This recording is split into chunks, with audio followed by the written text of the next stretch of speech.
My name is Bob Tarozzi, aka Turk. I just finished a memoir of one of my lives, which covers the racing programs that I've been involved in, starting in the 50s and 60s, but got going at a factory level in the 70s. And I feel that I was quite fortunate to be around at that time when, as far as I'm concerned, it was the golden era of automobile racing of all types. I was involved in drag racing, NASCAR, sports cars, and I did a lot of engine development work.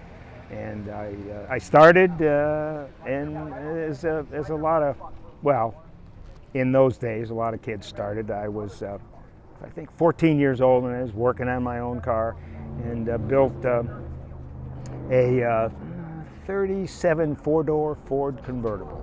And by the time I was 15, I wasn't old enough to get a driver's license, I had two. I had one completed. I had to get a second car to make the first car work. And so I started there and never stopped, essentially. I went, I read through the requisite bug books, car magazines, and essentially built some cars based on what I found in those magazines, both in terms of the engines and the basic cars themselves. And then one day it just dawned on me that, hey, if I just read these magazines, build these cars like everybody else has done, then I'm not going to have anything any better than they have. So I decided that I had to go to school. And by that time I had worked, I had been out of high school for about 5 years and worked as a mechanic and a machinist, and then went to college. And did very well, actually, especially considering that I was actually a high school dropout, but only because I didn't really care about what I was doing in high school. But once I got into college, I wanted to learn. It was one of my major objectives. And as soon as I graduated, I knew that I wanted to become involved in racing, or continue that endeavor, because I had been doing it again since I was 14 years old. And so I researched the available car manufacturers and programs that they might have available.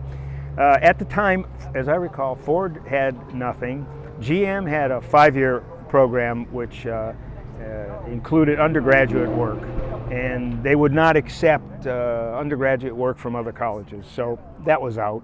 And Chrysler had a Chrysler Institute of Engineering master's degree program, which I thought was just what I needed. And so I applied, and they accepted me, and I started that year. As soon as I graduated from college, I was off to Detroit working at a job that I was going to really enjoy. And an aside, because my wife is over here, I dragged her to Detroit with me, and she was like 8 months pregnant, so I have to give her some attaboys here for that. And she's still with me, by the way, after 50, can't remember, some odd years. In any event, I don't want to get too involved or too many details, but the one thing that might be of interest is that one of the first meetings we had with our advisors for the Institute of Engineering program was not academic, but acclimation program, where they displayed a large board of all the departments and manufacturing facilities that we were able to assign ourselves and take jobs, because it was a job rotation program.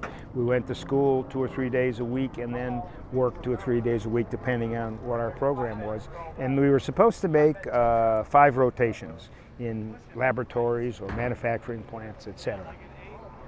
And down at the bottom corner of the board, there was a little flag, and it was donated or is designated as as special vehicles. And the speaker said, now don't any of you guys ask, because there were no girls by the way then, don't any of you guys ask me about this special vehicles group. It's the race group, and you guys can't go to work there. You can't be assigned there. And so, of course, immediately I was thrown for a loop, because that's the main reason I went to Detroit, was to become involved in the race programs. And now this was 1965, so we were approaching the 70. I mean, this was the heyday, major involvement by all the manufacturers. And so I was actually what I would consider a kind of a introvert, a quiet, docile guy, but I wanted to do this, and that's all there was to it. So I found out who the boss was of the race group, called him up, and arranged the meeting, and he agreed. And so I went and I talked to him for, I don't know, 45 minutes, an hour or something, convincing him of my worth, because again, I had probably had more experience than anybody else in the group, actually, because I had spent 5 years building cars, working as a mechanic and a machinist, and then went to college. But that didn't really have any significant effect on the boss man.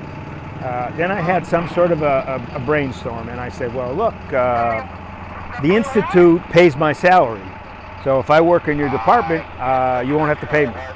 He said, deal. And that was it. I started working in that group, and never really looked back. My first project was the 1968 Hemi A-body car, and I was the engineer who designed the car. Essentially, I was fortunate enough to be able to help build the car at the infamous Woodward garage, which has been documented in all the magazines over the years. And then I was a test driver for about 6 months of that car, and then I was in charge of building 75 Dodges and 75 Plymouths for the contract racers of the time.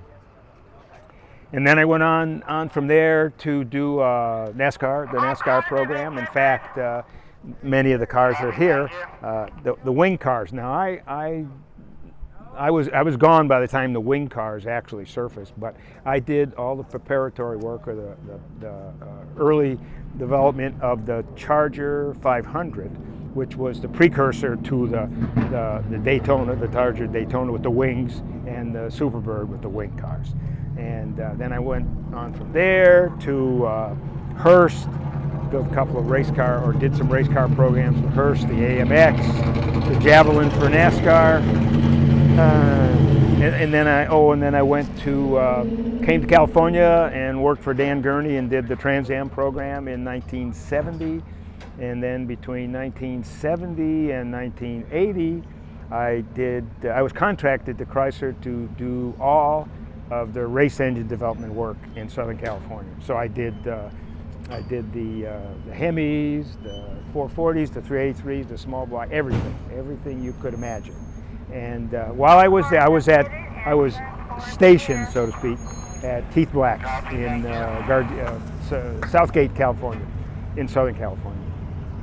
And while I was there, he tapped on my I guess brain power, or whatever I had, and convinced me, or conned me, or however you want to look at it, into designing the aluminum block Hemi, which virtually all the Top Fuels and Funny Car guys used at that time, and then now a derivative of that engine as a forged entity is predominant in that field. And so that kind of summarizes my activity, although I ended up working with the Jaguar people, GTP sporty cars, went to Le Mans in 1984 and 85, and just on from there. It was a wonderful life, as they say, and it could only have happened in that era. In other words, the 70s, late 60s to about the early 1980s, and I was very fortunate, and everybody involved in those activities were very fortunate, because we could do, as an individual, we could do anything. we could wear all the hats. And for instance, on the Trans Am program, I designed the car, I oversaw the building of the car, I went on the road, I was the team manager, I was the race engineer, and I did everything in that program except I wasn't a driver in that particular program. But I've driven in NASCAR at Charlotte, Darlington, and Atlanta. And again, in those days, I was able to, what I refer to as, wear all those hats, which you can no longer do. You can no longer do. It's just now a major group activity. Hundreds and hundreds of people on these race teams, NASCARs and Indy cars and Formula One cars. And I mean, God, you see one of the more recent tire changes for Ferrari, and they must have 18 guys changing the tires on the car. So again, I was very fortunate to be around in that time period, and I've tried to document this in my memoir with words and pictures. And if you get a chance to, you can visit my website, which is www.Tarozzi, so that's RTAROZZI.com. And I've got photographs, videos, and you can purchase the book there. And I think you'll enjoy it. I took a lot of pains in trying to write it for the folks, and I hope it comes out that way. Thanks.